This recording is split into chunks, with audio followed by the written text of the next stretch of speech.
আসসালামু আলাইকুম ওরহমতুল্লাহি ওবরকাতুহু। প্রিয় দেশবাসী, প্রিয় সুন্নি জনতা, আপনারা সকলেই জানেন গত 5ই মে আহলে সুন্নাত ওয়াল জামাতের এবং বাংলাদেশ ইসলামী ছাত্র সেনার একটি নির্ধারিত কর্মসূচি ছিলেন শহীদ রইসুদ্দিনের শাহাদতের বিষয় নিয়ে। ওই অবরোধ কর্মসূচি থেকে আমাদের প্রায় 21 জন সেনাকর্মীকে মিথ্যে মামলায় গ্রেপ্তার করেছিলেন। ওই মিথ্যে মামলার মোকাবেলার জন্য বাংলাদেশ লয়ার্স ফ্রন্টের নেতৃবৃন্দরা, আমাদের বিজ্ঞ আইনজীবীরা লড়াই করেছেন। এ বিষয়ে আলহামদুলিল্লাহ আমরা আজকেই বিজ্ঞ আদালত জামিন মঞ্জুর করেছে, আমরা আজকে এনেছি। এ বিষয়ে আমরা বাংলাদেশ লয়ার্স ফ্রন্ট চট্টগ্রাম ভারের সদস্য সচিব জননেতা অ্যাডভোকেট ফরিদুল ইসলাম ভাইয়ের কাছ থেকে বিস্তারিত বিষয়গুলো জানবো। ওনারা কিভাবে জামিনটুকু নিয়েছেন, কি কি বিষয় উনি সুন্দর করে আমাদেরকে একটু বলবেন জাতির উদ্দেশ্যে। আসসালামু আলাইকুম রহমতুল্লাহ। প্রথমে আপনাকে ধন্যবাদ জানাচ্ছি মৌলানা মোহাম্মদ এনাম রেজা ভাই। বাংলাদেশে বর্তমানে মব জাস্টিসের নামে যেভাবে বিচার বহির্ভূত হত্যাকাণ্ড চলছে, সেই হত্যাকাণ্ডের একটি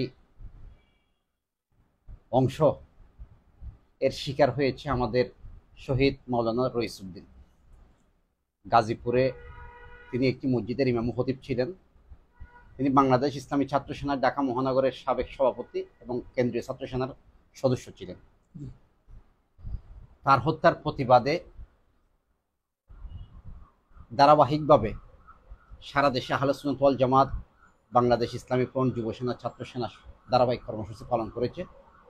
বিশেষত এটা এমন একটি আন্দোলন, বাংলাদেশে যে কেউ মৃত্যুবরণ করলে, হত্যাকাণ্ডের শিকার হলে তার নামে, তার হত্যাকারীদের নামে মামলা দায়ের করা হয়, হত্যাকারীদেরকে গ্রেপ্তার করা হয়।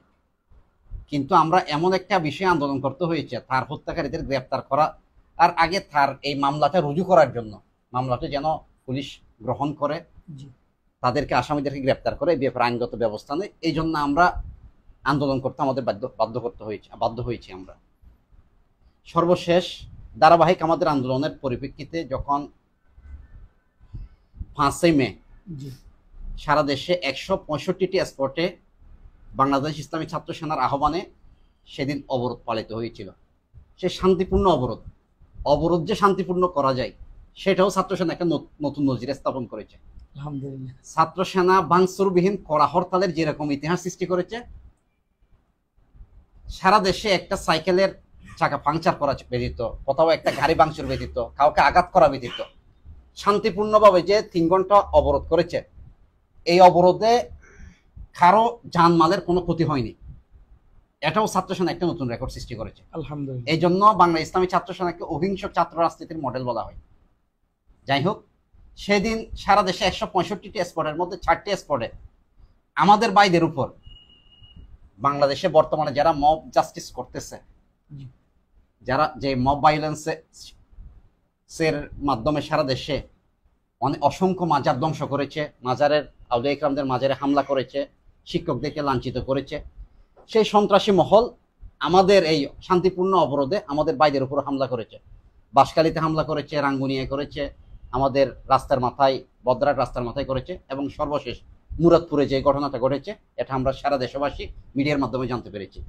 সেখানে আমাদের ভাইদেরকে হামলা করে, মারধর করে তাদেরকে পুলিশে সুপর্দ করেছে। সেখানে প্রায় 21 জন ভাইকে মুরাদপুরে থেকে 12 জন, এবং বদরাটের মামলায়, যেটা চাঁদগয়ের মামলায় বদরাটে গ্রেপ্তার দেখিয়ে সেখান থেকে 9 জন, সর্বমোট 21 জনকে গ্রেপ্তার দেখানো হয়েছে।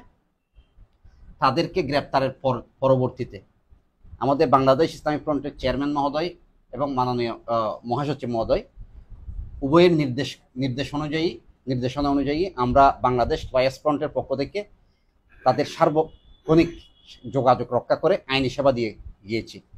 আলহামদুলিল্লাহ, গতকাল আমাদের ভাইদের জামিন হয়েছে। আপনারা জানেন, তাদেরকে যেই আইনে গ্রেপ্তার করা হয়েছে, যেই আইনে তাদেরকে মামলা দেওয়া হয়েছে, সেই মামলাটা হচ্ছে যে স্পেশাল পাওয়ার অ্যাক্টের বিশেষ ক্ষমতা আইন। এটাকে একটা কালো আইন বলা হয়। বাংলাদেশে যারাই ক্ষমতায় আসে বা যারা ক্ষমতায় থাকে না, ক্ষমতায় না থাকলে তারা বলে যে এটা কালো আইন, এটা বাতিল করতে হবে। এটা আওয়ামী লীগও বলেছে, বিএনপিও বলেছে, জামাতও বলেছে, জাতীয় পার্টি বলেছে, এমনকি আমরা বাংলাদেশ ইসলামী ফ্রন্টও বলেছি এটা কালো আইন, এটা বাতিল করতে হবে।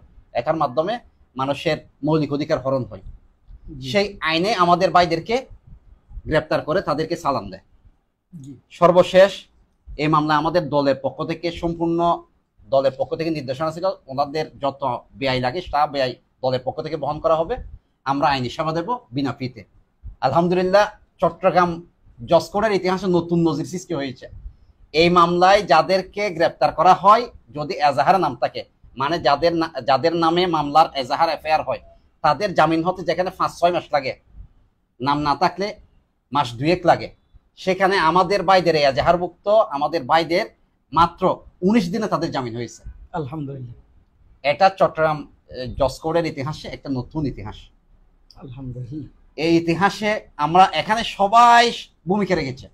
জি, এটা আল্লাহ তাআলার দয়া, রসুল পাক সাল্লাল্লাহু আলাইহি ওয়াসাল্লাম এবং আউলিয়া ইকরামদের নাগাহে করম ছিল, আমাদের সুন্নি জনতার দোয়া ছিল, আমাদের নেতাকর্মীদের প্রচেষ্টা ছিল।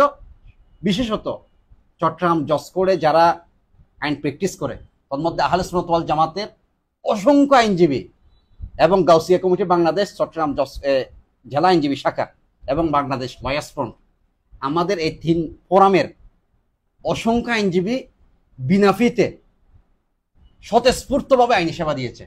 আলহামদুলিল্লাহ, তার ফলশ্রুতিতে আজকে আপনারা দেখতে পাচ্ছেন আমাদের বাইরে আজকে আমাদের সাথে, আমরা একসাথে তাদেরকে নিয়ে আমরা বীরের বেশে বের হয়েছে, আমরা তাদের নিয়ে উল্লাস করতেছি, আনন্দ উদযাপন করতেছি। আলহামদুলিল্লাহ, এখানে কাউকে ছোট করার সুযোগ নেই।